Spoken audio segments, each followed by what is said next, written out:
It is a truth one learns but does not teach. I'm sure that happiness does exist. Yes, but if you are worthy of it, you will realize that you have no right to it. You must first of all take on your share of the burden of the world's misery. If you do that, you abandon happiness. You choose joy instead. Joy? You have left your wife and your only child behind in Alsace. You've given up your home and your chair at the university. To say nothing of the certainty of becoming the greatest organist in Europe. Do you call that joy? I shall answer you. Yes, that is joy. But let me add one thing. It is not the job of a nurse to open up old wounds. Please forgive me, but don't expect me to let you off lightly. The badly wounded between themselves. Have you been wounded? Oh, yes, and what's more, I've just had evidence. And nothing hurts more than evidence. One has only one life. I used to think that until my child was born. One has only one life. I've known it all along, of course. When a child's mother dies, it knows it's an orphan. But it doesn't realize it fully until the next morning. One has only one life. The harm's done now. The cancer of time has taken root in me. This watch on my wrist is my own pulse beating. One has only one life. And you very rightly ask yourself if you're not wasting yours out here. If I'm not simply wasting it. Then let me reassure you. The mere fact that you can ask yourself that question proves that you're not wasting it. Come and see why I spilled my orange juice. There's a column of red ants. How horrible. They're my cows at the drinking trough. Far off in the forest they smelt the sugar. They're marching along in good order. That is terrifying. Or magnificent or grotesque. Like an army, like a procession. It's a matter of taste, but not horrible. Nothing that lives is horrible. Only death. The death of others. See, the last drops have been sucked up and my ants are going home again. I prefer it this way than to watching them advancing on our hen houses, choking our hens by blocking their beaks and nostrils and then devouring them. Come, let's drink. It's the kingdom of Damocles, with death poised above us all the time, everywhere. In some organisms it acts as a poison, in others as an antidote. Do you hear that? There's someone coming. Don't be afraid, I've told you. The dangerous things are those we don't hear. I heard nothing. You must learn to anticipate the unexpected below Allah and love it.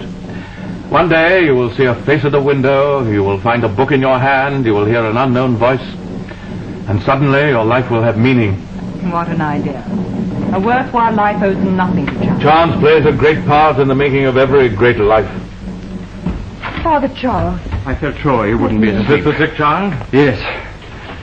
As soon as I heard the message, demon child sick, I ran. They were getting ready to cut her throat, Schweitzer. They thought she was mad. Epilepsy? I should think so. Not even then. Just a nervous spasm brought about by the abscess on the arm. I shall have to operate. At once? Naturally. Put her on the bed in there, Mademoiselle Marie.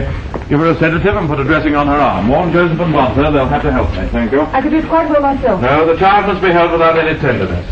I cannot rely on you to do that, thank God, not even tonight. But afterwards you will know better than anyone else how to comfort her.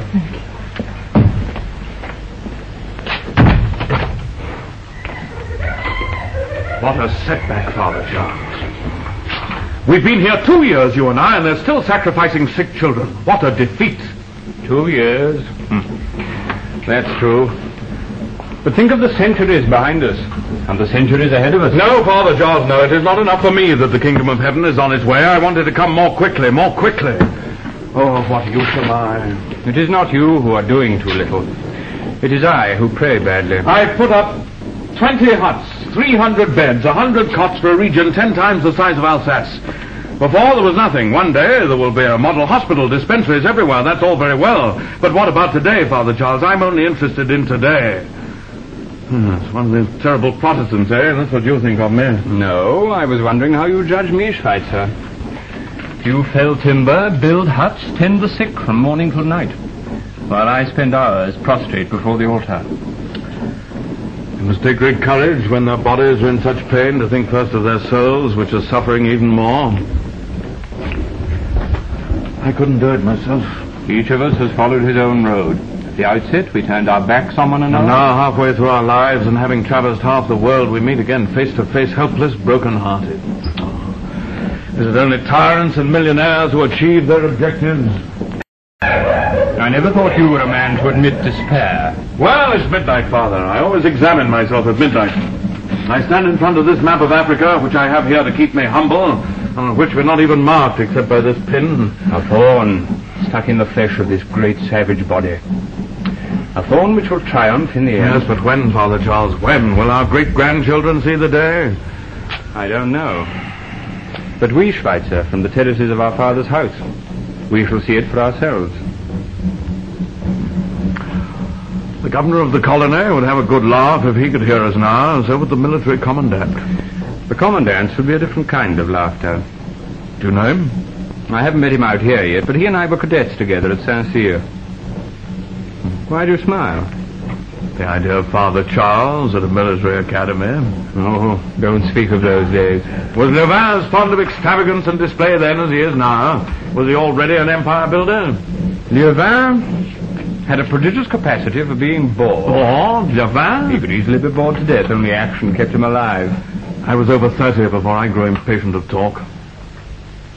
Is action, then, for you, the opposite of talk? Yes, the only one. No, Schweitzer, there is another one. Silence.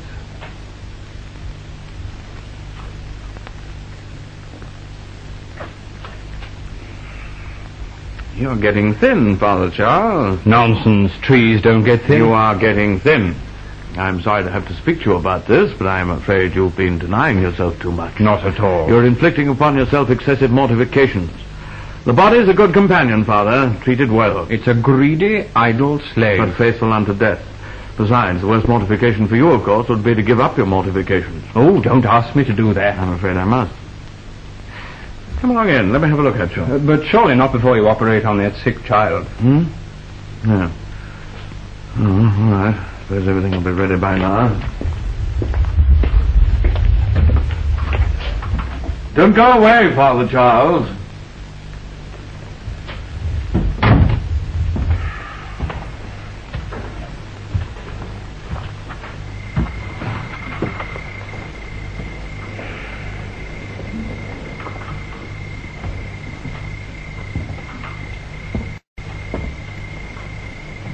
Outer darkness. May I shut this door, please, Father? Mosquitoes? All our enemies outside. All the powers of darkness. Haven't we enough trouble with our own darkness with the enemy inside ourselves? Father Charles, why do you never stop smiling? It's my one weapon of defense. Don't take it away from me. It's a double-edged weapon. I know, it can be irritating. But sometimes it's helpful to be irritated. When one can't get oil into a lock, one uses acid instead.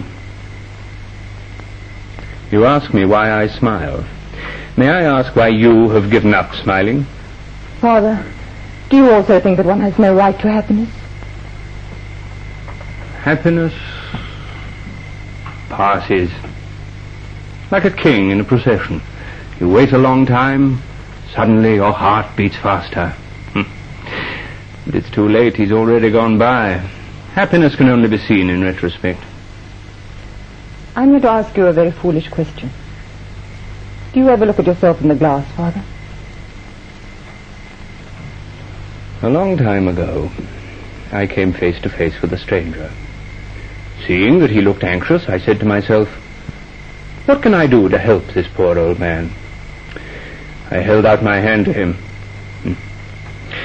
I was in front of a mirror. Every morning and every evening I look at myself in the mirror. I want to be happy soon. You're not happy here. No, Father. I assure you that one can be at peace with oneself and with God and still not be happy. It is clear that you and I define this point rather differently. Not only this point, all points.